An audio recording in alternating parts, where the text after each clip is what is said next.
Bonjour et bienvenue chers apprenants, ravis de vous retrouver dans la salle des profs de la télévision Futur Média. Comme tous les matins, c'est toujours un plaisir pour nous de vous servir, de vous accompagner et de participer à rendre agréable votre journée, une journée d'apprenants à la maison. C'est pas très facile, mais bon, sachez que nous sommes là pour vous accompagner en cette période extrêmement difficile de pandémie, une période de confinement très difficile pour les élèves, pour les enseignants, finalement pour tout le monde. Mais sachez que nous sommes là au pas pour vous servir avec Dr Massamba. Docteur, bonjour. Bonjour Assou, c'est toujours un plaisir pour nous enseignants d'être reçus ici par la journaliste que vous êtes, mais aussi la lettrée, la femme de lettres que vous êtes.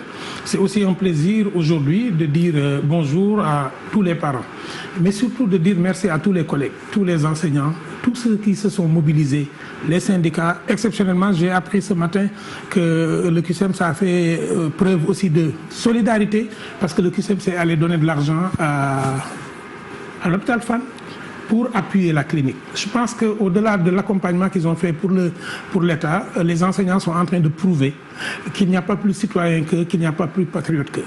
Et c'est l'objet, nous, de cette salle des profs. Mais aujourd'hui, j'ai un message particulier. Le message, il est en ceci. Aucun des présidents du Sénégal, depuis l'indépendance, n'a dû sa réussite à autre chose qu'à ses études. Le président Senghor est né à Djilor. Il s'est battu. Le président Abdou Diouf à Louga, Saint-Louis, il s'est battu. Le président Abdoulaye Wade Kébémer, il s'est battu. Le président Macky Sall, il s'est battu. Par les études, nous avons l'accès démocratique à l'ensemble des possibles. C'est pour ça que nous devons nous battre pour tenir l'école et c'est pour ça que nous nous battons pour tenir l'école. Croyez en vous, chers élèves, croyez aux études. Parce que sans le savoir, l'avoir n'est rien. Et celui qui a le savoir, il a aussi l'avoir du savoir. Le savoir, disons tout simplement, c'est le meilleur moyen d'accession sociale. C'est la seule chose que personne ne peut enlever. On peut vous enlever vos habits, on peut vous enlever tout, mais personne ne pourra vous enlever votre savoir. Et ce que vous ne savez pas, c'est que savoir, c'est se donner les moyens chaque jour d'acquérir de nouvelles connaissances, d'être en contact avec de nouvelles possibilités. Le savoir démocratise l'accès aux positions. Sachez, mes enfants, et pour savoir, il faut apprendre. Aujourd'hui, davantage, Dr Massamba, la salle des profs s'agrandit. Et aujourd'hui, nous déroulons encore le tapis rouge pour un invité qui nous accompagne depuis le début, qui est avec nous depuis le début, qu'il soit dans la salle des profs, ou bien dans l'antichambre, ou bien dans son bureau, ou bien à la maison. Mais oui, d'habitude, je croisais mes jambes pour parler, mais aujourd'hui, comme j'ai mon patron en face de moi, je vais tout de suite décroiser mes jambes, comme un élève en classe quand le maître arrive, pour dire bonjour, monsieur le directeur de la communication et de la formation. Je ne serai pas donc finalement la seule élève de la classe aujourd'hui. Ah non, nous sommes tous aujourd'hui au garde à vous. Merci beaucoup. En tout cas, bienvenue monsieur Diagne. Merci pour cet honneur que vous nous faites de venir marquer de votre présence la salle des profs. En tout cas, pour nous, c'est très important. Merci d'être là. Bonjour, bienvenue, chers apprenants. Merci d'accueillir monsieur Diagne chez vous, avec vous. Mais merci Assou, c'est toujours un plaisir de t'écouter. J'étais souvent sur RFM. Donc, bien le bonjour également à votre père, qui a été donc mon professeur à l'université de Dakar. Saluer également Massamba, au nom du ministre de l'Éducation nationale, puisque c'est lui que je représente ici. Donc, en vérité, je ne l'ai pas demandé je ne l'ai pas dit à Masse, mais le ministre m'avait demandé depuis le début de venir. Donc, les contingences ont fait que je ne pouvais pas venir assister, mais aujourd'hui, ça fait. Donc, au nom du ministre de l'Éducation nationale, je voudrais, Moutala, remercier le président Youssou Ndour qui appuie donc, cette initiative. Féliciter Massamba, qui est initiateur de l'initiative, mais également vous féliciter pour les bonnes prestations et les bonnes présentations que nous suivons chaque matin et parfois également à 15 h. Je pense que je voudrais vous féliciter au nom du ministre de l'Éducation nationale. Remercier tous les collègues. Dame qui est avec nous, je ne vais pas le remercier, donc, il est dans son rôle. Donc remercier tous les collègues qui sont passés ici, qui de façon spontanée, bénévole, patriote, se sont engagés pour donner une réponse efficace à une situation urgente et inédite. Parce que personne ne pouvait s'imaginer qu'en 2020, on vivrait une telle situation. Je pense que nous avons mis en place le programme Apprendre à la maison. Et dans Apprendre à la maison, et ça je le dis pour tous les collègues qui sont sollicités, également pour tout le système éducatif. Dans Apprendre à la maison, il y a un pan important occupé par TFM. Je l'ai dit il y a quelques jours, je le redis ici, ce que TFM fait, mais donc cette télé-là le fait au nom du ministère de l'Éducation nationale. Il n'y a pas, en matière d'éducation, il n'y a pas de privé. Donc vous êtes tout simplement attributaire, délégataire d'une mission publique. Parce que normalement, l'éducation, c'est une affaire de la communauté. Non, vous êtes délégataire d'une mission publique. L'État ne peut pas tout faire. L'État est obligé de déléguer donc certaines missions.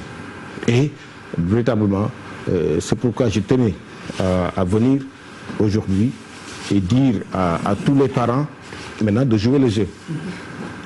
TFM vous offre une opportunité d'apprentissage à distance. Parce que la seule façon dont nous pouvons aujourd'hui assurer la continuité pédagogique, eh bien cette façon-là, elle est à distance. Les enfants, reçoivent chaque matin leurs cours à travers TFM. Donc les parents doivent, je sais que beaucoup le font, mais ils doivent davantage le faire. Parce que non seulement les enfants révisent, donc maintiennent leurs compétences, mais découvrent de nouvelles leçons, donc augmentent en compétences, augmentent leurs compétences. Pour moi, c'est extrêmement important. En tout cas, c'était le message que je voulais dire. Et d'ailleurs, à Soumbène, à Mas, je lui ai dit ça, nous voulons maintenant concurrencer les autres programmes.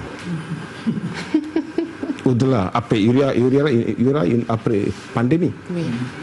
Nous voulons que l'école concurrence les autres programmes. Je ne sais pas si ce sera de façon quotidienne, 3 fois par semaine, mais il faut que l'école, plus que la musique, plus que la danse, plus que la lutte, plus que le sport, évidemment, même le sport est dans l'école, évidemment, se manifeste dans les télévisions. C'est important. C'est important. Mas a dit tout à l'heure une formule que j'aime bien. Donc, l'accès démocratique à tous les possibles. Il a raison. Tous ceux qui sont là, c'est parce que tout simplement il y a eu une école au Sénégal qui sont ici. Sinon, ils seraient encore dans les champs en train de... voilà. Donc, je pense que c'est un concept très important. Ce que TFM fait, encore une fois, je suis le porte-parole du ministère de l'Éducation nationale et je suis là en tant que porte-parole. Donc, mon ministre, excusez-moi, m'a indiqué qu'il fallait que je le dise à tous les Sénégalais que ce que TFM fait engage le ministère de l'Éducation nationale, le fait entièrement pour le ministère de l'Éducation nationale. Maintenant, tout le reste, s'il y a des contributions, vraiment, il faut les envoyer. S'il y a des gens qui critiquent de façon négative, bon, on est OK, mais qu'ils viennent aussi prester, on verra. C'est la meilleure posture, puisque il nous faut une réponse concrète. Cette réponse-là, elle est concrète. Oui. Docteur Massamba, la réponse, elle est concrète, mais aussi reconnaître les contraintes ou bien les réalités par rapport aux médias. La télé, ce n'est pas une classe. Il y a une certaine réalité que nous vivons au quotidien, ce qui est tout à fait normal. Nous ne pouvons pas respecter les normes des salles de classe. Mais Assou, qu'est-ce qu'il y a appris à enseigner à travers la télé? On n'en prend pas à enseigner à travers la télé au CRFP ou bien à la FASTEF. Vraiment, tout le reste là, c'est discoursant. Nous voulons, le ministre de l'Éducation nationale tient à assurer la continuité pédagogique. TFM, à travers cette émission, donc salle des profs, assure la continuité pédagogique. Nous-mêmes, parents, grands-parents, nous apprenons. Parce que hier, j'ai appris encore ce que c'était la phrase simple, j'avais oublié. Donc, oui, tout le monde apprend. Tout le monde apprend. Tout le reste maintenant, vraiment, c'est du verbiage qui n'engage pas le ministère de l'Éducation nationale. Ce que vous faites, je l'ai dit devant le ministre il y a une semaine, ce que vous le faites pour l'État, vous le faites pour les enfants, vous le faites pour les parents. Donc, le ministère de l'Éducation nationale est à vos côtés et tient à la pérennité de l'initiative. La pérennité surtout, docteur Massamba. Mais oui, je voudrais remercier quand même monsieur le directeur de la formation de la communication, Mohamed, parce que c'est un frère, au-delà de tout. C'est ça. Nous ne sommes pas liés par des rapports fonctionnels ou de statut. C'est des rapports humains qui sont extrêmement poussés, il sait de quoi je parle. Et c'est pas dans un lapsus, vous avez remarqué qui parle de masse. C'est rare que des gens dans l'espace public parlent de masse. Et c'est hyper important pour nous. Parce que dans ce pays, le pays il est normé, il est organisé. Le ministère de l'Éducation nationale tient les normes. Nous, tout ce que nous pouvons faire en tant que citoyens, c'est nous engager à donner ce que nous savons. Qu'est-ce que l'enseignant sait donner? C'est du savoir. Et qu'est-ce que l'enseignant a pour rôle dans la fonction? Qu'est-ce qu'il a pour rôle? C'est de transmettre les savoirs et de révéler les possibles en chaque enfant. La pérennité de ce programme, pour moi, il n'est même pas discutable. Maintenant, quel format après la pandémie? Parce que moi, je ne veux pas m'installer dans une pandémie qui dure. Je veux m'installer dans la logique que nos médecins sont suffisamment forts, mais aussi que les citoyens seront suffisamment disciplinés pour respecter les règles pour qu'on sorte de cette situation-là. Mais cette fenêtre, elle est ouverte. On a abattu le 4e mur de la salle des profs. D'autres télévisions le font. La télévision nationale le fait. C'est tant mieux. Maintenant, gardons cette fenêtre sur l'éducation que le doyen Malaye Diop avait déjà ouverte dans les années 70 et 80. Cette fenêtre s'était refermée. Nous avons, plus qu'une fenêtre, nous avons abattu le 4e mur. Je suis parfaitement d'accord qu'il faut le pérenniser. Maintenant, à Aïssatou de se préparer, à Abdou Khadr Mbaye, à toutes les équipes pédagogiques, parce qu'ici, la stratégie, c'était aussi de faire un programme et derrière, de former des compétences dans le milieu de l'enseignement pour qu'ils sachent organiser ce type d'émission. Aujourd'hui, donc, il y a beaucoup de gens qui sont en stage derrière. Et ces gens-là pourront assurer la continuité de ce programme lorsque Massamba ne sera plus là, lorsque Mohamed ne sera plus là. Mais nous avons aussi, je pense, le CESTI aussi va beaucoup penser, dans le cadre de la formation des journalistes, à aussi cet aspect. Spécialiser beaucoup de plus de journalistes dans ce qu'on appelle l'enseignement par les médias, parce que des grandes chaînes de télévision le font. Depuis 2008, moi j'ai la chance de travailler en collaboration avec de grandes chaînes au niveau international sur l'enseignement par les médias. Je peux en parler aujourd'hui, je pense que les gens peuvent aller vérifier, mais pourquoi pas le Sénégal? Nous avons le génie, nous avons les ressources humaines. La pandémie, chaque crise sociale donne l'occasion au peuple d'évoluer. Maintenant, il y a des lieux où il n'y a pas d'électricité, nous le savons. Je suis d'un village qui a découvert l'électricité il y a quelques années. Il y a des lieux où il n'y a pas d'Internet, nous le savons.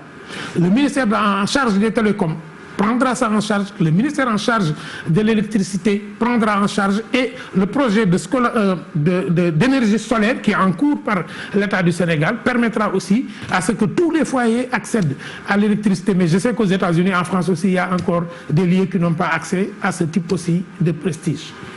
Merci beaucoup, docteur Massamba. Donc finalement, monsieur Diagne, si je retiens bien, ça devient un défi pour la communauté, un défi pour tout un chacun.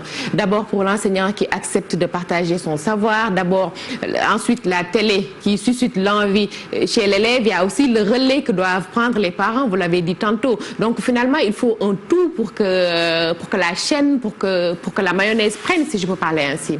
Mais tout à fait, c'est ça qu'on appelle la continuité pédagogique. Parce que lorsque la pandémie est arrivée, le ministre de l'Éducation nationale, Moutala, a dit qu'il nous faut assurer la continuité pédagogique. Massamba n'a pas attendu, évidemment, qu'on mette en place un plan d'action. Il a commencé. C'est en cela que nous saluons l'initiative. Parce que, comme vous les avez cités, c'est des acteurs. C'est les élèves qui attendent les cours, c'est les maîtres, les professeurs qui donnent les cours, mais également c'est TFM qui offre son cadre, qui offre son génie pour que nous puissions donc envoyer l'ensemble des savoirs aux enfants qui sont dans les salons. C'est extrêmement important. Et je vais également informer que la plupart des collègues qui interviennent ici sont envoyés par le ministère de l'Éducation nationale à travers le centre régional de formation des personnels de l'éducation, le CRFPE de Dakar, qui regarde les contenus et qui les valide avant que ça ne vienne chez vous. Je pense qu'il y a également l'IGF qui fait cela pour notre canal TNT, mais qui mieux que les formateurs des enseignants peuvent valider un cours. C'est dire que véritablement, on vous encourage à aller dans cette voie-là, mais surtout à pérenniser. Parce que notre conviction est que bientôt, on va entrer dans l'ère post-corona. Oui. Il faudra que l'école reste à TFM. Et c'est un appel aussi que nous lançons au président Youssou Ndour. Je pense que l'école, évidemment, nous tous nous devons à l'école, lui en partie. Donc la balle est dans votre camp. Le ministère est ouvert à toute forme de suggestion pour qu'ensemble, nous puissions vous accompagner à aller de l'avant dans ce que vous faites. D'accord, merci beaucoup. En tout cas, Dr Massamba, c'est encourageant. Nous allons continuer le combat parce que quand même, de la bonne graine, nous en avons au Sénégal. J'ai l'habitude de dire, les gens souvent disent, allez, à mon niveau. Certes, à mon niveau, mais bon, ils ont de la volonté. Ils ont juste besoin d'accompagnement, même si le niveau parfois peut être faible. Mais il suffit juste de susciter l'envie et après, ils y vont tout simplement, docteur. Mais oui, peut-être dire merci au directeur d'avoir pris de son temps. Cher Mohamed, d'être venu là. Merci au ministre avec qui quand même on s'envoie des messages et je pense qu'il sait ce qu'on pense de lui parce que aussi c'est des rapports humains qui sont plus forts que des rapports de position. Maintenant, comme je le dis, cette situation nous a tous surpris et il fallait réagir. Heureusement aujourd'hui que nous en sommes là parce que quand même nous sommes à plus de 30 ou 40, je ne sais plus combien d'heures de cours. On ne sait même plus, on ne compte pas. Nous allons nous battre pour boucler jusqu'au 4, espérant, attendant la décision du chef de l'État, parce que nous sommes dans un pays organisé. Nous nous projetons juste après la décision du chef de l'État. Mais je peux m'engager au nom de Youssou Ndour, pas au nom de la TFM, je ne suis pas de la TFM. Je peux m'engager au nom de Youssou Ndour que nous nous battrons pour que ce programme-là reste ici. Même s'il faut une convention entre le ministère et TFM, moi je me battrai pour que cela existe. Merci beaucoup, Monsieur Diagne. Merci pour l'honneur. Merci d'être dans la salle des profs de la télévision Futur Média. Rassurez-vous, chers petits, les enseignants sont là, ils sont dans l'antichambre et nous avons un troisième élève aujourd'hui, inspecteur, qui devient comme moi LM, qui devient comme moi, comme Dr Massamba, élève aussi. Mais bon, nous allons l'accueillir. Il va quitter la tenue de l'élève pour remettre la tenue de l'enseignant afin de vous servir, chers apprenants. Restez avec nous et très bon courage. Ne partez pas, restez avec nous, prenez vos blocs, vos stylos. J'espère que vous avez fait aussi vos exercices laissés hier par inspecteur. Aujourd'hui, comme tous les matins, comme d'ailleurs depuis le début de cette émission, la salle des profs, il nous accompagne, il vous accompagne et c'est toujours avec un énorme plaisir pour nous de le recevoir. Inspecteur, bienvenue. Merci beaucoup, Assoumel. Vous l'avez si bien dit, aujourd'hui nous sommes tous redevenus élèves parce que tout simplement, à tout seigneur, tout honneur, le directeur de la formation et de la communication, le DFC Mohamed Diagne, est parmi nous. Il est là parce que d'abord c'est un ami, mais il est surtout là parce que nous sommes dans le service public et nous avons été envoyés par ses soins.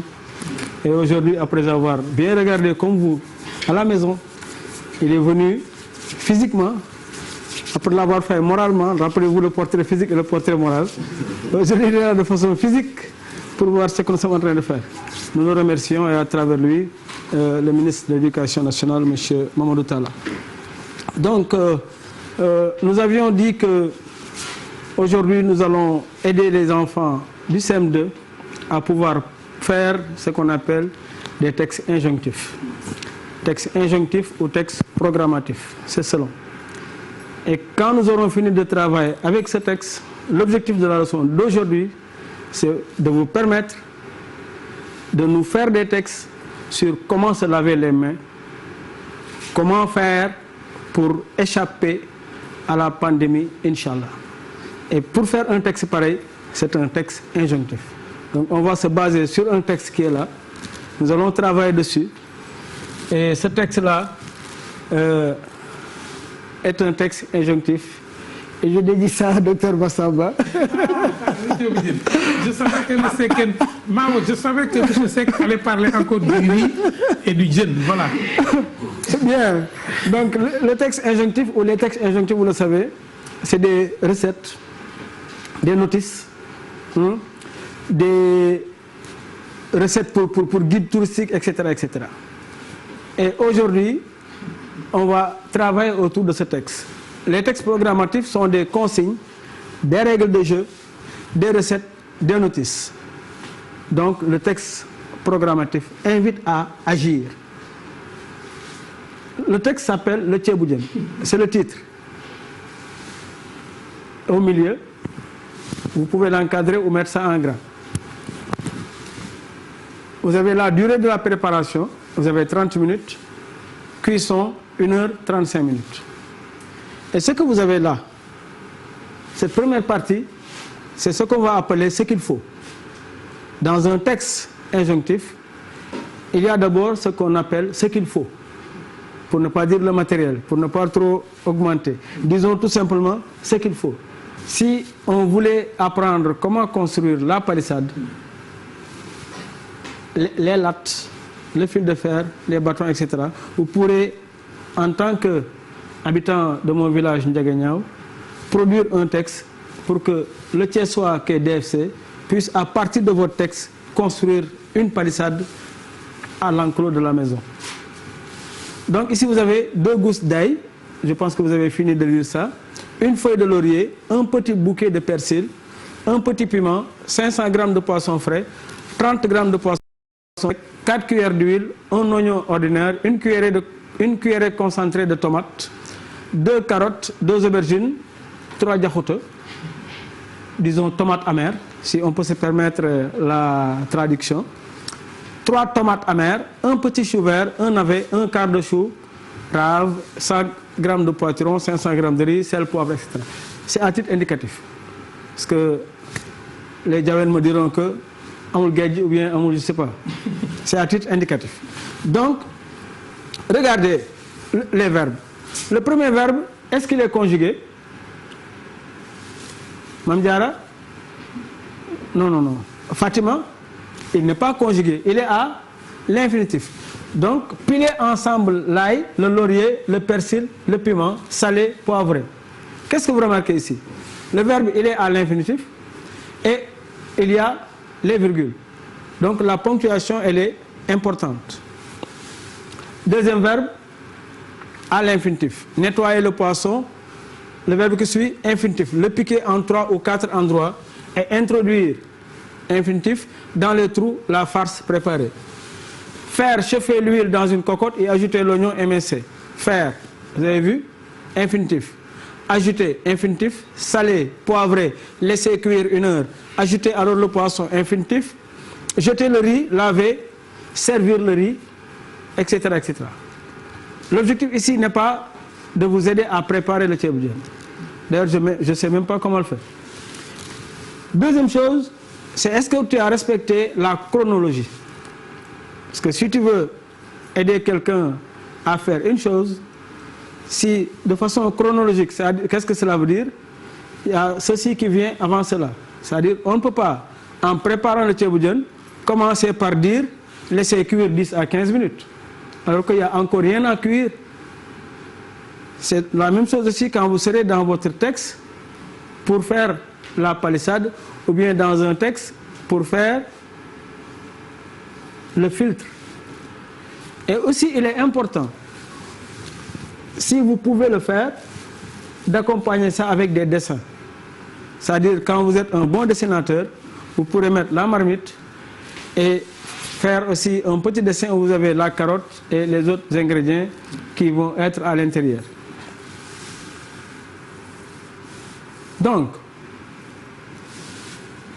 pour faire un texte injonctif, ce qu'il faut retenir, il y a d'abord ce qu'il faut, mettre ça de côté, c'est-à-dire le matériel qu'il faut pour faire le lavage des mains ou le matériel qu'il faut pour échapper en général au coronavirus, mettre les verbes à l'infinitif. Il n'est pas dit qu'il n'y aurait pas de verbe au futur ou bien au présent. Mais ça va être réservé à la troisième partie. Parce que dans certains textes injonctifs, vous pourrez ici mettre les conseils pratiques. Les conseils pratiques accompagnent presque toujours les textes injonctifs. Même si à ce niveau, vous ne voyez pas ça ici. Qu'est-ce que c'est que les conseils pratiques?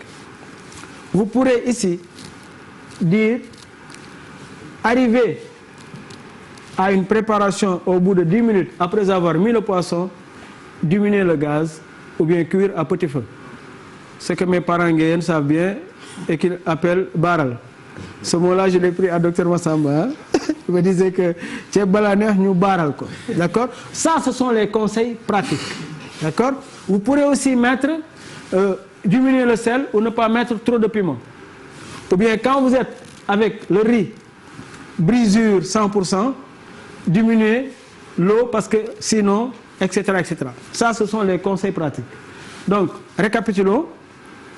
Votre texte injonctif commence d'abord par le titre. Au milieu, qu'est-ce que vous voulez faire? Une palissade. Ou bien, donc, vous avez le titre en gras ou bien encadré. C'est important. Ensuite, ce qu'il faut.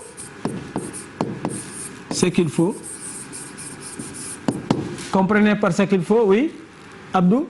Voilà, le matériel. Pardon, il faut suivre.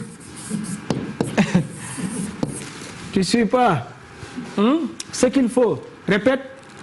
Voilà, merci. Et ensuite, vous avez le corps de votre texte. Ou ce qui est le plus déterminant ici, ce sont les verbes à l'infinitif. Les verbes à l'infinitif. Et vous l'avez dans l'encadré. Les verbes à l'infinitif, c'est important. Et là, vous aurez ce qu'on appelle les conseils pratiques.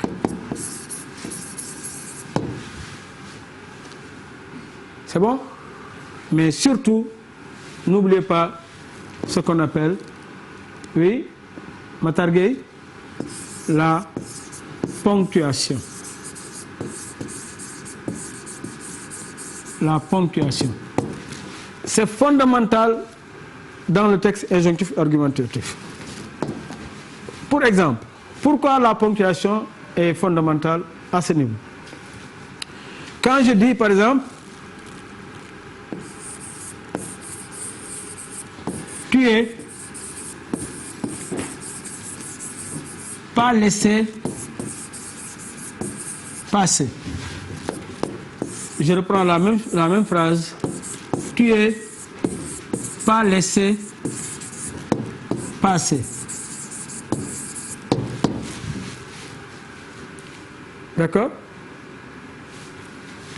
Quand je mets ici et quand je mets là, regardez bien, chers élèves de CM2, vous l'avez appris qu'on lève la voix quand on est devant la virgule. Donc je vais lire. On va lire ensemble. Tu es pas laissé passer. Tu es pas laissé passer. Et ici même, je pourrais accompagner ça par le doigt. Tu es pas laissé passer. Donc c'est la même phrase. Mais cette petite virgule-là, ça aurait été en temps de guerre et que le commandant Gum Service est à la frontière et que le général Mohamed Diagne vous donne un papier et il n'y avait pas de ponctuation, vous avez perdu la feuille et vous avez mis la virgule ici, pour une toute petite virgule qu'on ne passait pas importante, on pourrait passer de vie à trépas. Donc, il ne faut pas perdre ça de vue. C'est comme si, finissez votre travail, après nous allons manger les enfants. Après, Ah, 500 grammes de riz dans une famille de Seken, il faut protéger les enfants. Après, nous allons manger les enfants. Je reprends la même phrase. Tes phrases sont bizarres aujourd'hui. Oui, aujourd'hui je suis inspiré parce que il y a mon directeur qui me surveille. Après, nous allons manger les enfants. Après, nous allons manger les enfants. Regardez bien. Après avoir fini votre texte injonctif, Abdou Aziz Gueye de Mbour, il fait « Après, nous allons manger les enfants ». Par contre, Dame Diaw de Thiès, il fait « Après nous allons manger les enfants ». Dans la première phrase ici, sans la ponctuation, c'est que après, nous allons manger les enfants. C'est-à-dire comme on mange le riz. Alors qu'ici, après nous allons manger les enfants, on s'adresse aux enfants. C'est la même chose. Donc, puisque ici il s'agira de mettre du sel, de mettre du piment, ou bien de faire, d'attacher, de détacher, etc., si la ponctuation n'est pas respectée, vous pourrez créer un précédent. Le sel, le piment, c'est pour la première phrase. C'est pour le tchéboudienne, c'est pas ici. Non, c'est pas ici. Ok, d'accord. C'est pas ici. Le sel et le piment, c'est ici. Et le sel, le piment, c'est ici. Donc, piler ensemble l'ail, le laurier, le persil et le piment, là vous avez coordonné. Il faudra bien faire attention avec les conjonctions que vous utilisez. C'est important. Le persil et le piment donc vont aller ensemble. Mais ici, c'est l'ail, ensuite le laurier peuvent être détachés, mais le sel et le piment, forcément, ils iront ensemble parce que nous avons un qui coordonne. Mais où est donc Ornécar? Nettoyer le poisson, le piquer en 3 ou 4 endroits. Vous avez vu? Partout, ici, il n'y a pas de ponctuation. Elle revient ici. Et introduire les trous. Et introduire dans les trous la farce préparée. Sinon, si ce n'est pas ainsi écrit, quelqu'un qui ne sait pas ce que ça veut dire pourrait réserver ces trous-là et attendre après pour mettre les trous dans le poisson. Et le dire, on n'écrit pas le rof, on écrit la farce. La farce. Voilà. Il y a beaucoup de textes dans lesquels on retrouve ces mots-là, le rof, il was, le djen, etc. Tous ces mots-là existent en français. C'est important. Merci beaucoup. C'est important. Maintenant, devoir. Devoir. Qu'est-ce qu'il s'agira maintenant de faire? Vous allez écrire avec moi parce que... Juste une préoccupation, oui. Inspecteur, avant le devoir. Est-ce que l'ordre chronologique est obligatoire? L'ordre chronologique dans un texte injonctif est presque obligatoire. D'accord, d'accord. Parce que sinon, s'il s'agira de manipuler des choses fragiles, on peut induire la personne en erreur. D'accord. D'accord. Vous pouvez écrire aussi un texte injonctif sur comment faire ces ablutions correctement. Et là, vous serez d'accord avec moi que pour faire les ablutions, l'ordre chronologique, c'est faratay le bok. Parce que quand on ne peut pas commencer avec les pieds et aller au nez, etc. Donc, chers enfants, faire, je le mets à l'infinitif, un texte injonctif, faire un texte injonctif pour aider tes camarades, faire un texte injonctif pour aider tes camarades à adopter correctement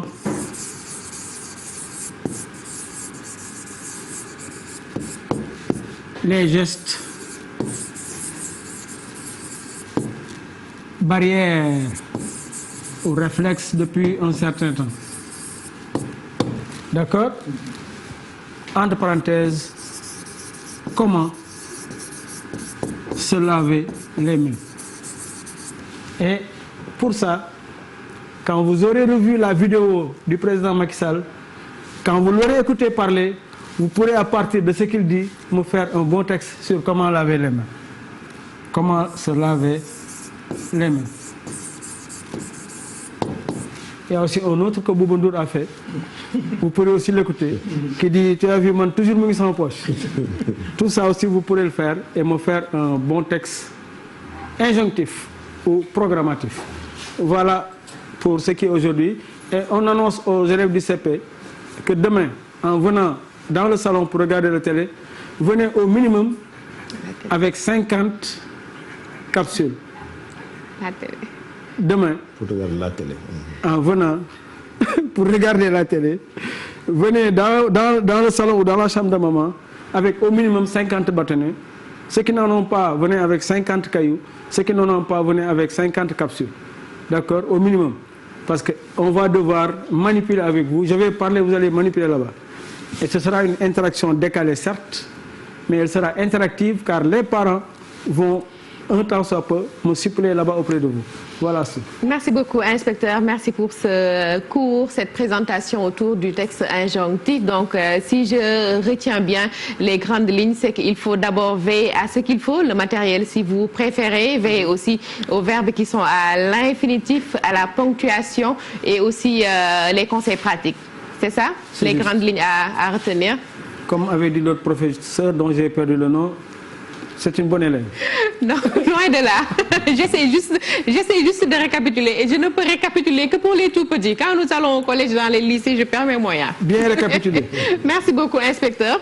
Merci pour cette générosité. Chers petits, j'espère que vous avez pris bonne note. Vous avez eu à découvrir le texte narratif, le texte descriptif. Et aujourd'hui, c'est le texte injonctif. Je pense qu'ils ont une base de données plus ou moins riche. C'est comme ça dans la salle des profs. Au fur et à mesure, nous allons essayer d'améliorer. Nous allons essayer de vous accompagner. L'essentiel, c'est d'accéder, c'est de produire un travail de qualité, que ça soit et pour vous et pour nous. En tout cas, merci beaucoup. Merci, inspecteur. Docteur Massamba, nous allons en profiter le temps de recevoir Monsieur Diagne, libérer Monsieur Diagne aussi. Nous en avons aujourd'hui 2 dans la salle de profs. En tout cas, merci beaucoup. Merci pour cet honneur que vous nous faites de venir dans la salle des profs et d'assister à l'enregistrement ou bien d'assister à la présentation de ces enseignants qui font preuve de disponibilité, de générosité, de beaucoup d'humanité pour la marche, pour le soutien à l'enseignement.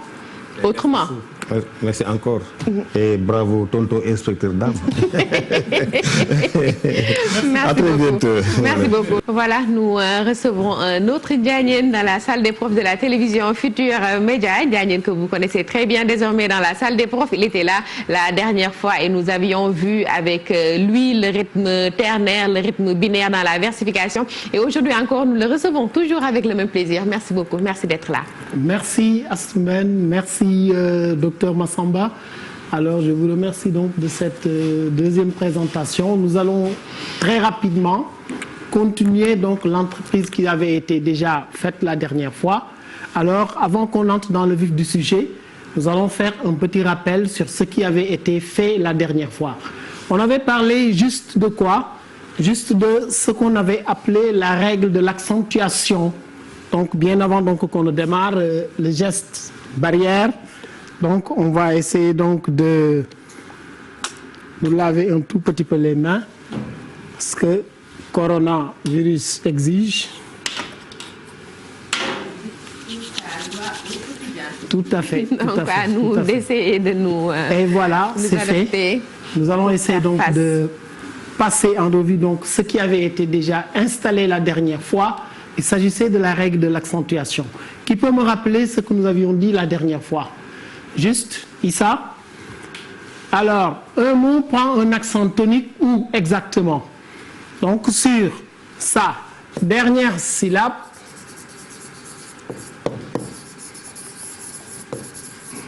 oui, on continue, ou sur l'avant-dernière syllabe,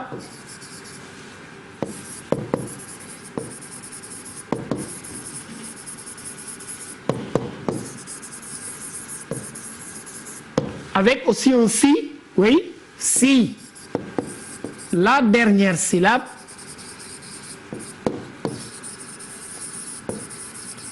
comporte quoi exactement, Modou? Un E muet, exactement. Un E muet. Ça veut dire quoi?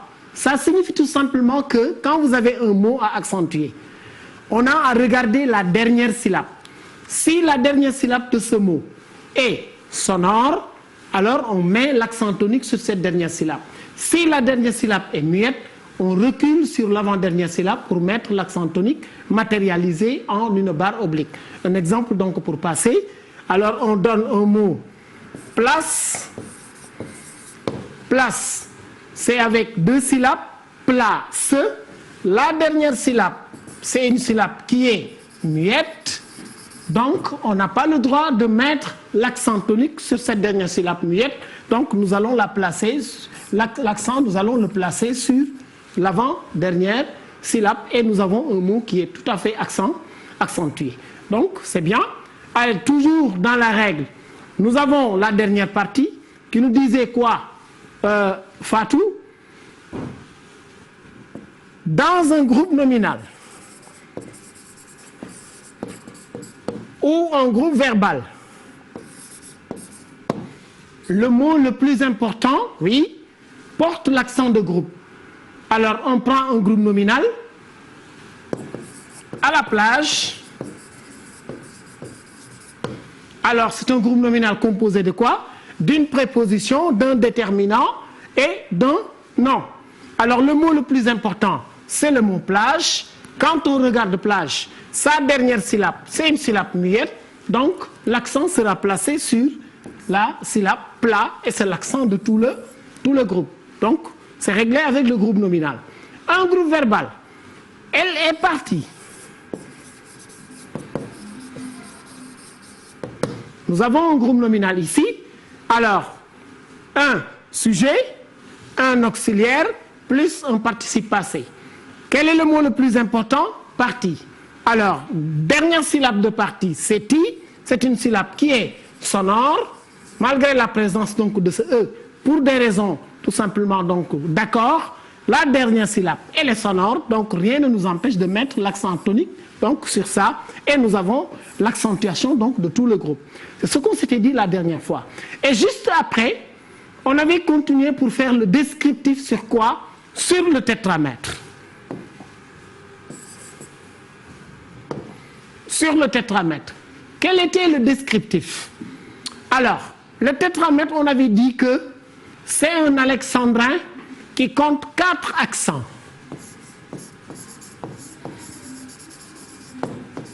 Deux qui sont fixes,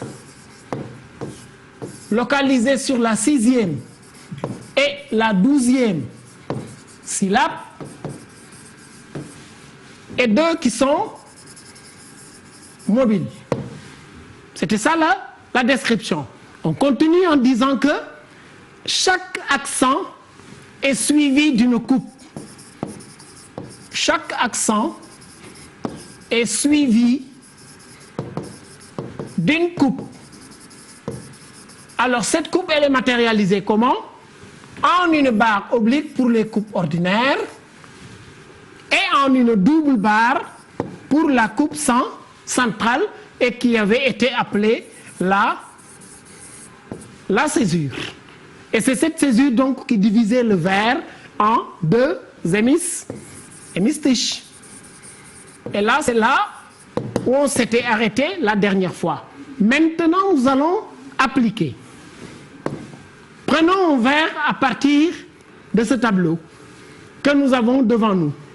Alors, je me permettrai tout simplement donc de choisir ici le texte de Paul Verlaine qui s'appelle « Après 3 ans ». Je choisirai le vers numéro 4. Pailletant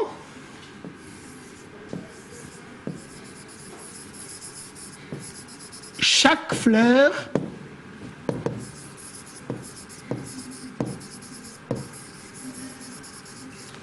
d'une humide étincelle.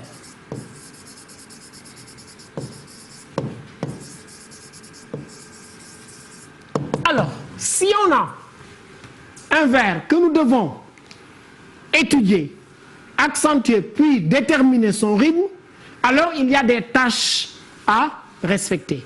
Première tâche, c'est le découpage syllabique. On en avait parlé la dernière fois. En tenant compte de quoi? En tenant compte du K, du E muet, devant une voyelle, devant un H muet et en fin de vers. Et il y avait aussi à prendre en charge ce qu'on appelle les cas particuliers de diérèse et de synérèse pour pouvoir bien découper. Et rappelez-vous, on avait dit que le tétramètre, c'est un alexandrin. Donc nous allons essayer, avant de nous lancer dans le découpage, de souligner d'abord ces cas pour pouvoir les prendre en charge. Si nous regardons bien le vers, est-ce que nous avons ici des cas de E muet inscrit dans l'un des 3 cas que nous venons de citer. C'est-à-dire devant un E muet, un H muet ou bien en fin de vers. Moussa? Tout à fait, d'une. Parce que c'est devant un H muet. Oui? Fatou?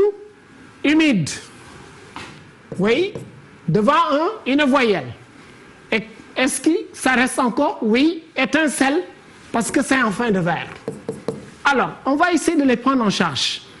Chaque fois que nous avons ces cas, la prise en charge, elle doit être comprise de l'élève.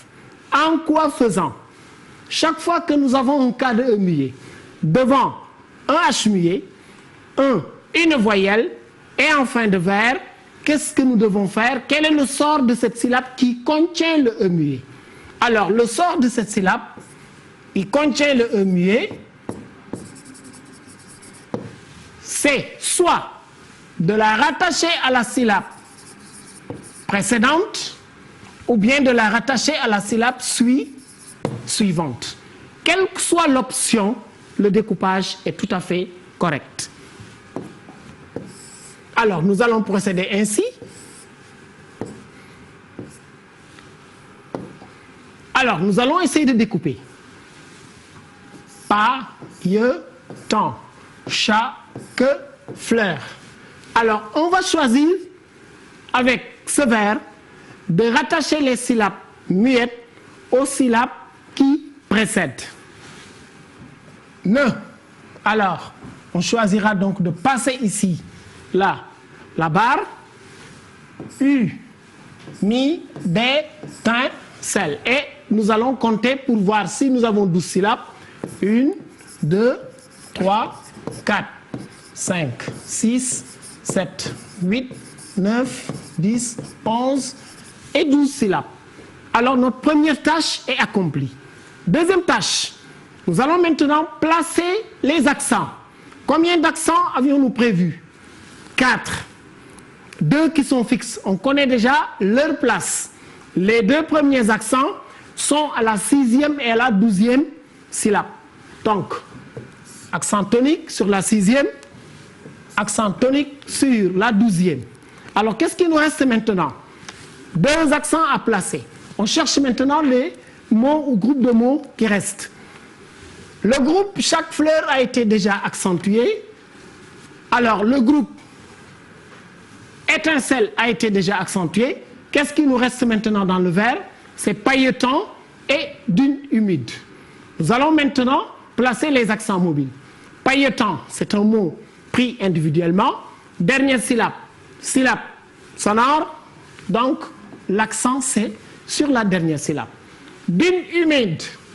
Alors là, nous avons ici la dernière syllabe qui a été emportée ici par cette syllabe mi. Donc, l'accent sera ici. Deuxième étape, donc, c'était l'accentuation. Troisième étape, c'est de placer maintenant les coupes. Parce qu'on avait dit avec le descriptif du tétramètre que chaque accent est suivi d'une coupe. Alors, première coupe, là, coupe centrale, 2 barres. Alors, une autre coupe, là, et nous avons nos coupes. Quatrième étape, c'est délimiter les mesures. Là, nous avons la première mesure, là, la deuxième mesure, là, la troisième mesure, et là, nous avons la quatrième mesure.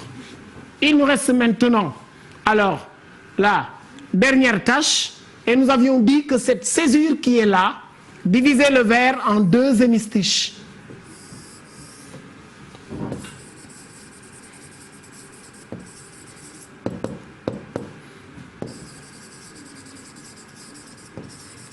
Et juste après ça, nous allons procéder maintenant au rythme de ce vers.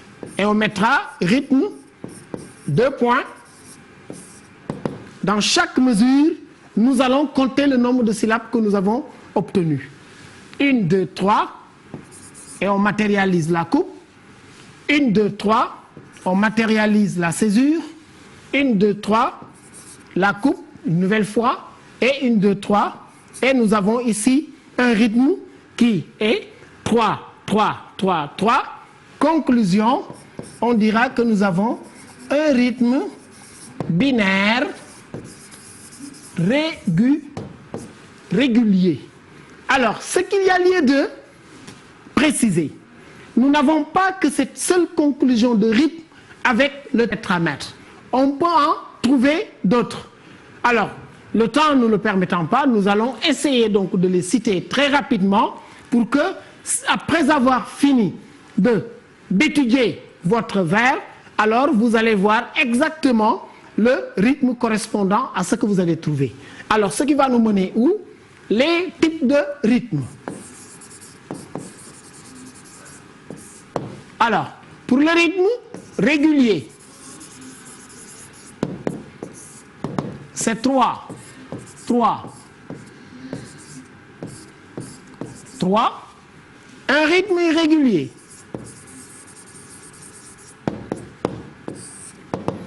1, 5, 2, 4, et je mettrai etc. parce qu'on ne peut pas tous les inventorier. Alors, un rythme parallèle,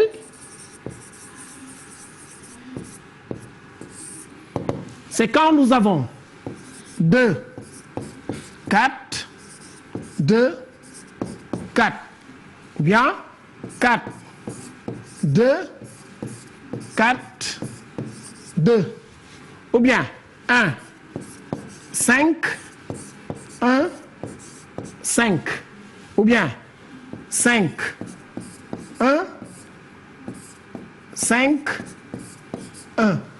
Ça, c'est le rythme parallèle. Le rythme symétrique, qui ressemble un tout petit peu au rythme parallèle, mais qui n'est pas le même rythme. Alors, pour le rythme symétrique, on a 2,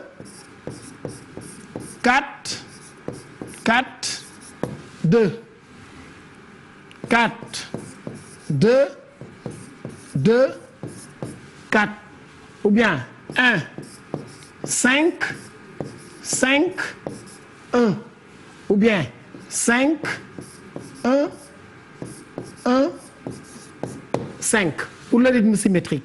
Et là, le dernier rythme pour le tétramètre, ce sera le rythme qu'on appellera le rythme presque régulier, parce qu'il y aura ce qu'on appelle un semblant d'équilibre dans le rythme du vers.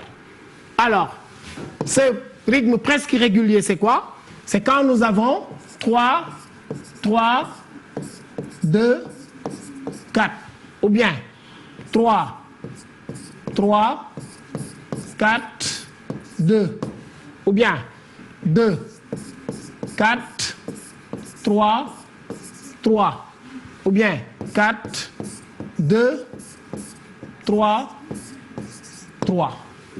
Alors, voici maintenant de manière ramassée les 5 conclusions de rythme que nous pourrons obtenir avec l'étude du tétramètre. Soit il est régulier, irrégulier, parallèle, symétrique ou presque régulier. Voilà donc de façon ramassée donc ce qu'il y avait donc à dire par rapport au tétramètre.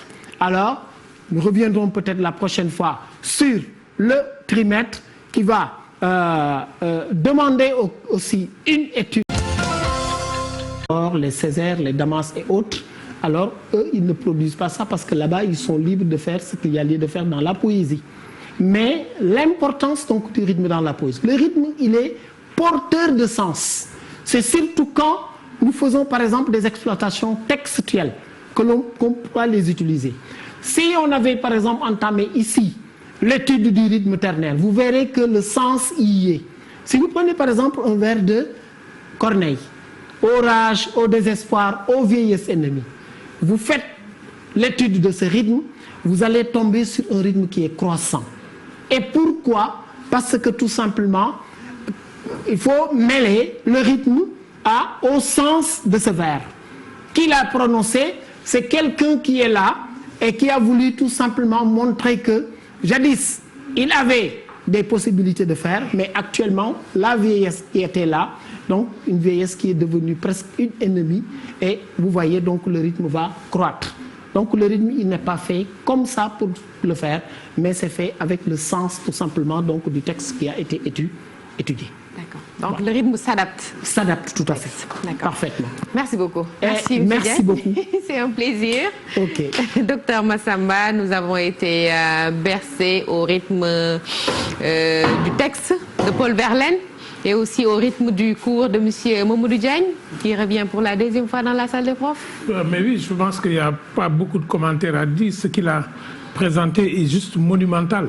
Et on a l'habitude de dire un monument, on ne le commente pas, on le contemple.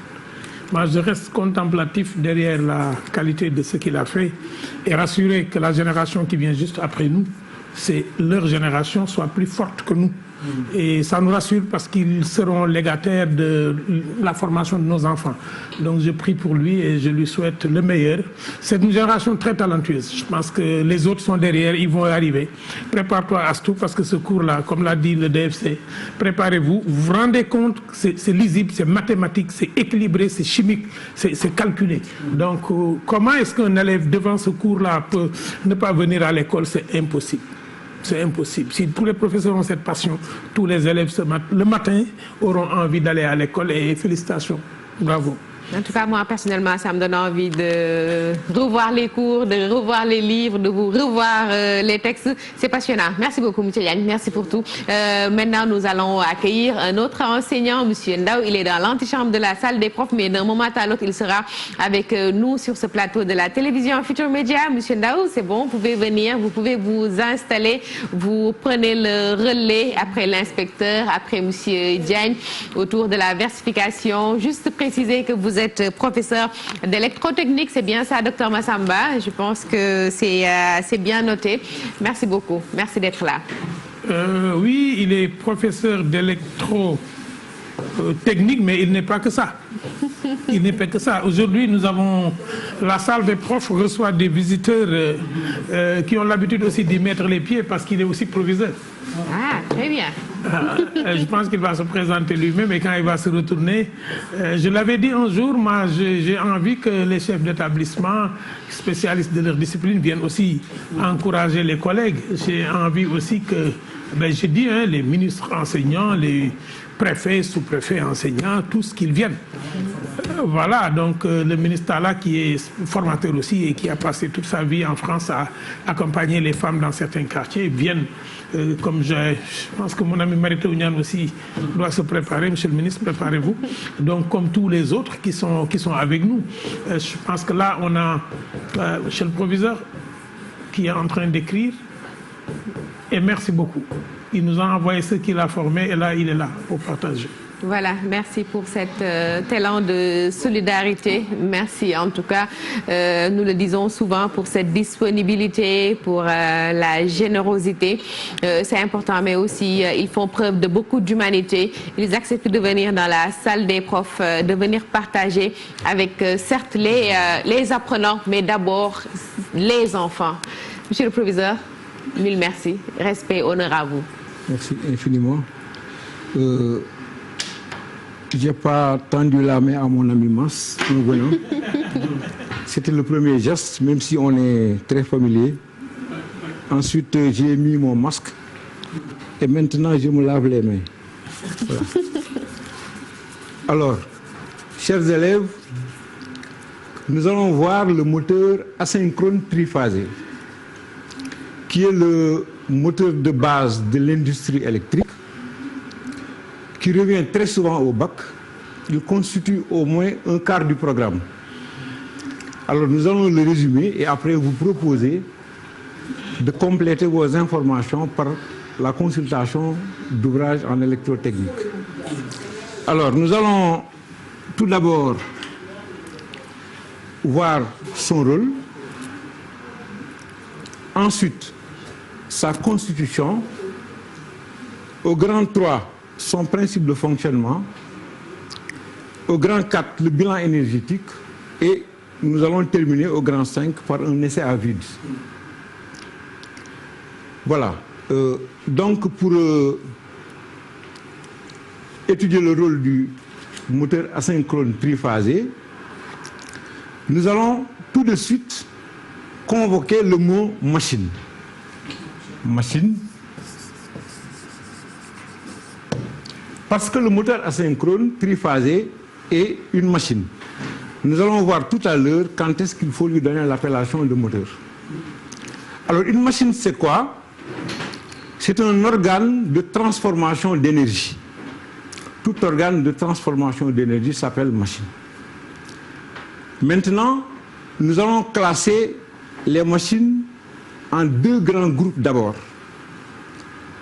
Il y a le groupe des machines statiques.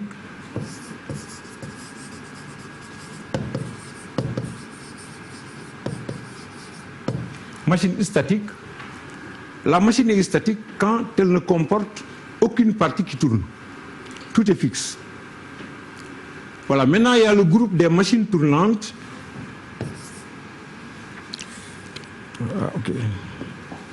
Machine tournante.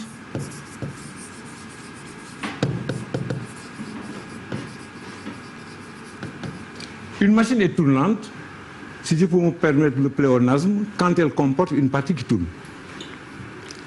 Voilà, maintenant, le groupe des machines statiques, c'est principalement le transformateur de tension que l'illustre professeur Fallou avait exposé ici, le transformateur de tension.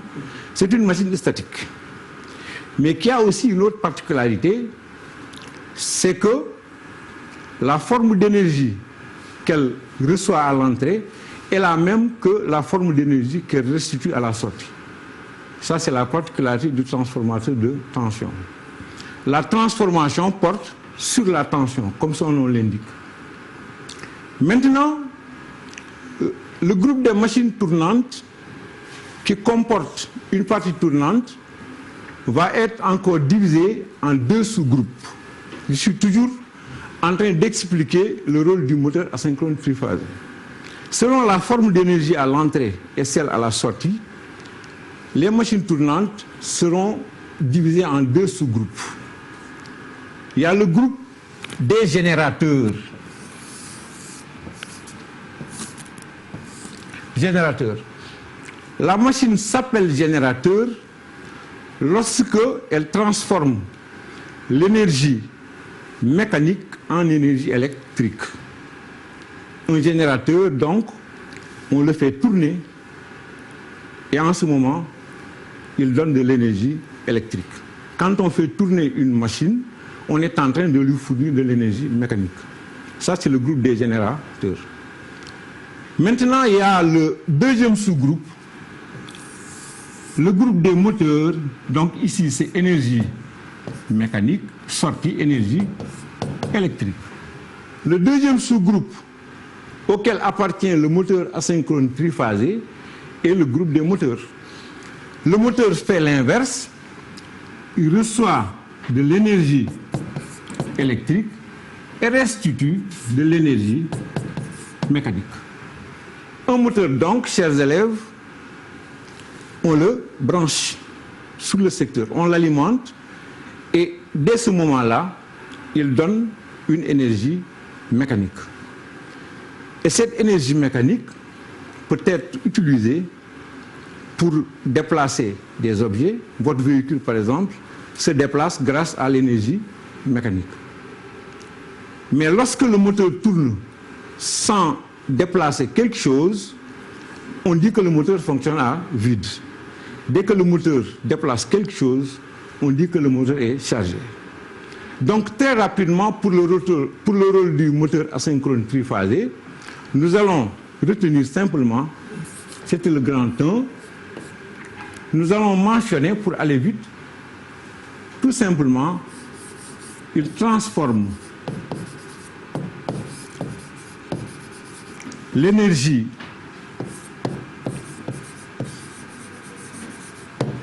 électrique en énergie mécanique.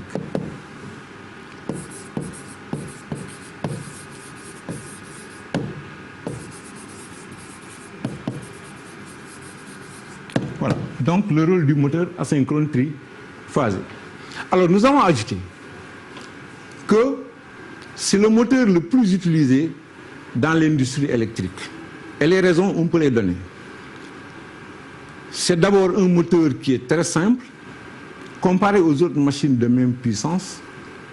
Alors son coût de revient est relativement abordable et il est paradoxalement très robuste. Voilà les qualités qui font que le moteur asynchrone est le moteur le plus utilisé dans l'industrie électrique. Donc on peut mentionner ça toujours dans le rôle. C'est le moteur le plus utilisé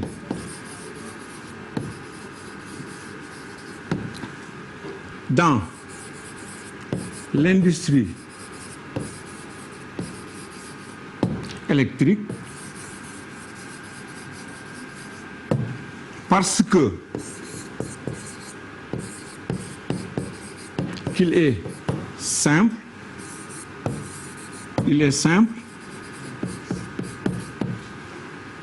d'un prix abordable, mais très robuste.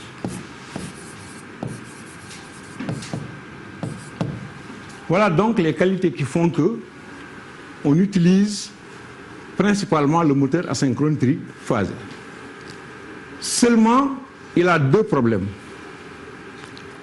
Alors, le premier problème, c'est que quand on le démarre, durant la phase de démarrage, le moteur pompe une très forte intensité du réseau.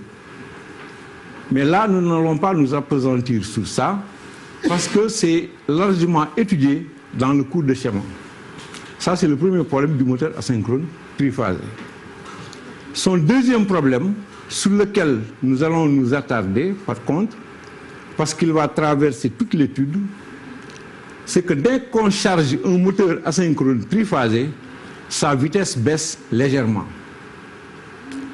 Alors, ça veut dire donc que dans les domaines de l'industrie où nous avons besoin d'une vitesse rigoureusement constante, le moteur asynchrone est disqualifié. Mais en dehors de ces domaines-là, dans tous les autres domaines, on préfère utiliser le moteur asynchrone triphasé. Donc nous pouvons mentionner très rapidement. Okay.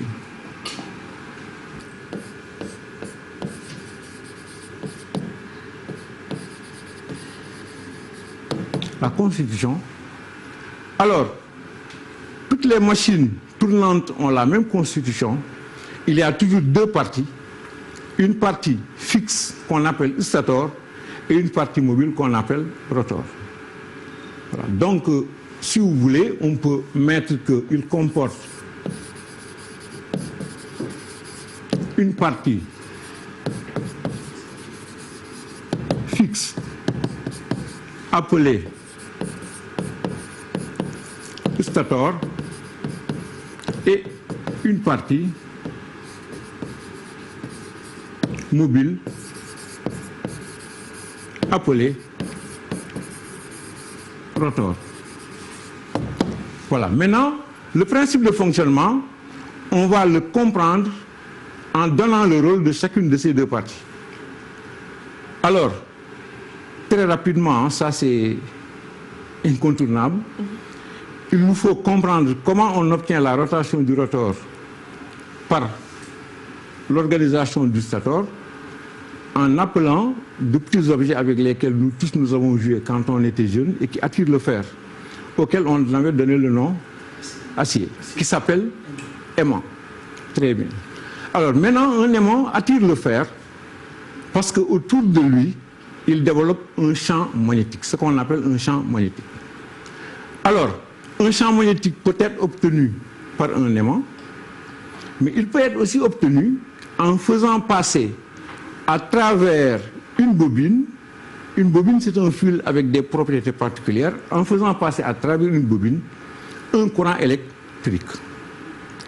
Et quand ces trois bobines qui sont placées à 120 degrés l'une par rapport à l'autre, lorsqu'on y fait passer un système de courant alternatif sinusoïdaux, en ce moment, on obtient ce qu'on appelle un champ magnétique tournant. Voilà donc comment est organisé le stator. Alors, au niveau du stator, donc,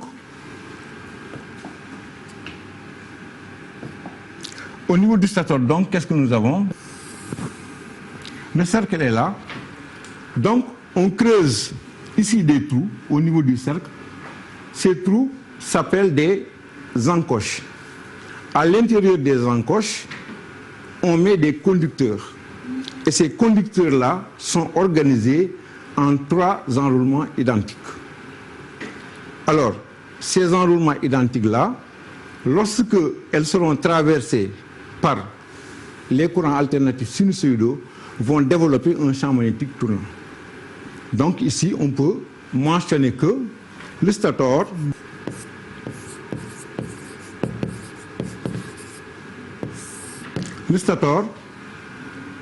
comporte des encoches, vous pouvez noter, chers élèves, comporte des encoches destinées à loger des conducteurs qui sont organisés en 3 enroulements identiques.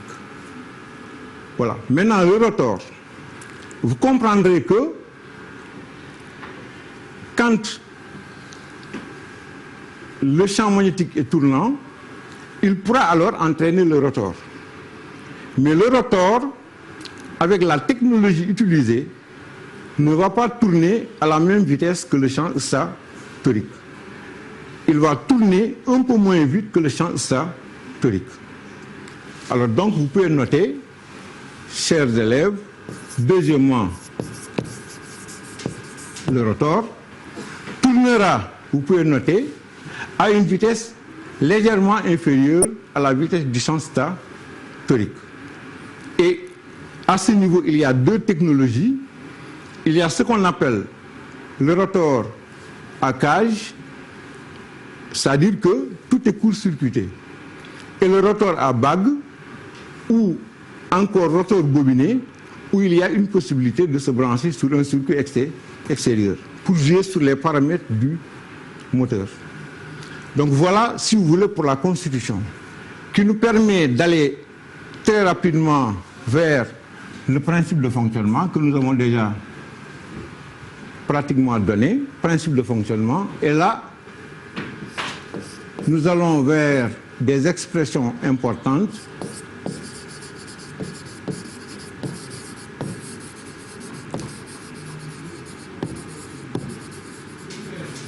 Principe de fonctionnement. Alors, nous allons mentionner, chers élèves, que dès qu'on alimente le moteur, le système de courant arrive au niveau des bobines. Dès cet instant-là, au niveau de ces bobines, se crée un champ magnétique tournant. Alors, lorsque le réseau d'alimentation est de valeur efficace U et de fréquence F, alors ces champs statoriques-là vont tourner à une vitesse notée NS, qu'on appelle vitesse du champ statorique ou bien vitesse de synchronisme, et qui est obtenue en divisant la fréquence F par le nombre de paires de pôles. Et NS est en tours par seconde. Souvent, on peut l'exprimer en tours par minute pour des commodités de calcul. Alors, le rotor est ainsi entraîné, mais comme on l'avait dit, il ne va pas tourner à la même vitesse que le champ statorique. Il va tourner légèrement moins vite que le champ statorique. Et là, chers élèves, vous comprenez bien le phénomène. C'est la même chose que vous observez lorsque vous êtes dans un véhicule qui roule et qu'un autre véhicule vous dépasse. Quelle est l'impression que vous avez? On a l'impression que notre véhicule recule. Alors, quand vous mettez quelqu'un qui s'assoit sur le rotor et qui regarde le champ statorique tourner, il faut préciser donc que la vitesse à laquelle on a l'impression de tourner en sens inverse n'est rien d'autre que la différence entre la vitesse du champ statorique et la vitesse du rotor, la vitesse de la machine. Parce qu'en réalité, on ne verra jamais un champ statorique tourner, hein, mais le rotor, on le voit tourner. Donc quand on parle de fréquence de rotation, il s'agit de la fréquence de rotation NR. Donc ici, on va aller vers deux définitions importantes. On appelle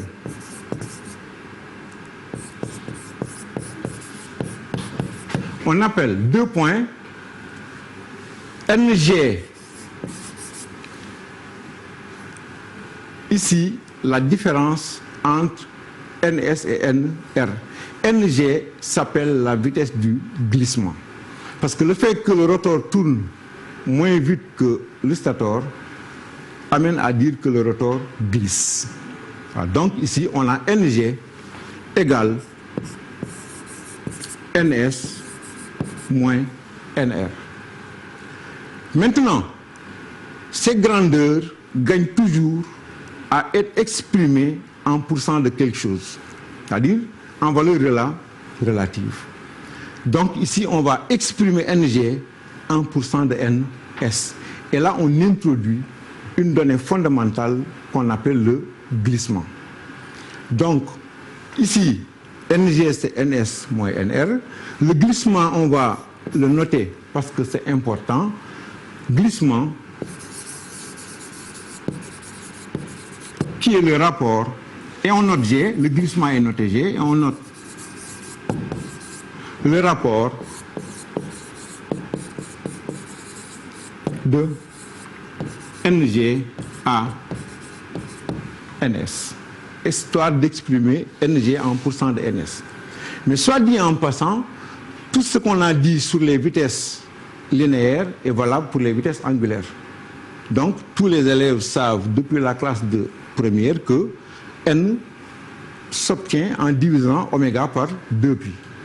Voilà. Donc ici, on peut tout de suite donner l'expression du glissement. G, c'est NG sur NS. C'est aussi égal à oméga G sur oméga S. Étant entendu que oméga est obtenu en multipliant N par 2pi. Alors là, on peut remplacer NG par son expression. Ça va nous donner donc, ici, si vous voulez, NG est égal à NS moins NR. Donc ici, on a NS moins NR sur NS, qui est encore égal à oméga S moins oméga R sur oméga S. Voilà donc une notion qui est d'une importance capitale qu'on retrouvera dans la deuxième partie, dans le bilan énergétique. Voilà donc, si vous voulez, et je rappelle que là, c'est vraiment au moins un quart du programme. Bon, il est très difficile de le résumer en si peu de temps. Dans la deuxième partie, nous allons aborder le bilan énergétique. Le rendement est complété par l'étude à vide. Et ce sera au prochain cours, naturellement. Ok, il n'y a pas de problème. Au prochain cours, Inch'Allah. Il n'y a pas de problème. Avec vous. Merci. En tout cas, merci beaucoup, Dr Massamba. Et surtout, moi, j'ai remarqué la douceur dans la transmission. J'ai aussi senti la voix de la sagesse et ça fait plaisir. J'ai comme l'impression d'avoir en face de moi grand-père qui me raconte avec douceur comment comprendre l'électrotechnique ou bien comment comprendre l'histoire du Sénégal des profondeurs. Mais c'est ce que j'appelle la méthodologie, une méthodologie très active, mais très passive. Parce que ce qu'on retient dans son cours, dès qu'on arrive, on regarde le tableau, on sait où il a commencé, où il a fini. On a ce qu'on appelle les synthèses qui sont notées au tableau. Et ça, ce sont des démarches pédagogiques très intéressantes pour les élèves. Et je pense que moi, je voudrais d'abord le féliciter pour l'amitié qu'il me fait de venir ici et lui dire vivement la suite. Parce que moi, j'ai maintenant la notion de rotor, ça commence à roter dans ma tête. Et de stator. Maintenant, je sais pourquoi, à chaque fois qu'on me double, maintenant, pourquoi j'ai l'impression que ma voiture recule. Et je comprends pourquoi les gens font des accidents, parce qu'ils ont l'impression que leur voiture n'avance plus et ils accélèrent un peu plus vite. J'attends vivement le prochain cours et je pense que prochainement on reviendra déjà sur une synthèse de ça et après on avancera. Merci beaucoup, monsieur le proviseur. Merci. Tout le plaisir est pour nous. Merci beaucoup. Merci pour tout. En tout cas, c'est très, très généreux de votre part de faire preuve de disponibilité pour nous, pour la salle des profs. Il pouvait se dire, je suis proviseur, je vais envoyer les enseignants, mais non, il est là avec nous et il a bien voulu prendre la craie pour nous dans la salle des profs de la télévision Futur Média. En tout cas, merci beaucoup. Merci aussi à l'inspecteur Dame Sek qui est là pour les tout petits. Merci aussi à monsieur Momodou Diagne pour la versification. En tout cas, sachez que c'est toujours un plaisir pour nous de vous recevoir dans la salle des profs de la télévision Futur Média. C'était aussi un plaisir, un énorme plaisir pour nous de recevoir le directeur de la formation et de la communication du ministère de l'Éducation nationale. Donc, nous essayons de veiller à tout ce qui a dit. D'abord, essayer de rendre pérennes ces émissions, mais aussi faire qu'il y ait sur la balance et que l'éducation retrouve dans les médias sa place, parce que quand même, nous nous souvenons encore de Martin Faye pour ces belles émissions comme Génie en herbe, et souvent quand nous allions au lit le lendemain, nous avions envie de devenir Cheikh Diallo, de devenir Xavier Ndour, ces génies qui ont marqué bien des générations. Docteur Massamba, merci beaucoup. Mais oui, tout est bien dit. Moi, je voudrais juste dire un message à l'ensemble des détenus et de ceux qui sont dans les lieux de qu'on appelle encore dans les centres de détention du Sénégal. Je voudrais leur dire que nous avons reçu les retours qu'en prison aussi, vous suivez les cours. Nous prions pour que vous sortiez rapidement et qu'à votre sortie, Covid-19 ne soit pas là. Continuez à prendre vos cahiers ou vos bics, parce que dans chaque espace, on peut apprendre. Vivement le retour de ces émissions à la télévision, vivement aussi le retour de ces génies en herbe qui sont devenus de grands dirigeants dans ce pays. Mais je pense que les jeunes actuellement aussi sont dans de très bonnes dispositions. Nous avons de très bons élèves et de très bons enseignants. Merci, monsieur le proviseur. Merci beaucoup, docteur Massamba. Merci aussi à vous, chers apprenants, pour votre patience. Vous êtes là tous les matins, du lundi au vendredi à 8h et à 15h pour suivre votre émission La Salle des Profs. En tout cas, merci beaucoup et très bon courage à tous. Merci à l'équipe technique. Et comme j'ai l'habitude de dire, veillez aux cours, veillez aux fiches, veillez aux notes. Encore une fois, ensemble, nous y arriverons, Inch'Allah.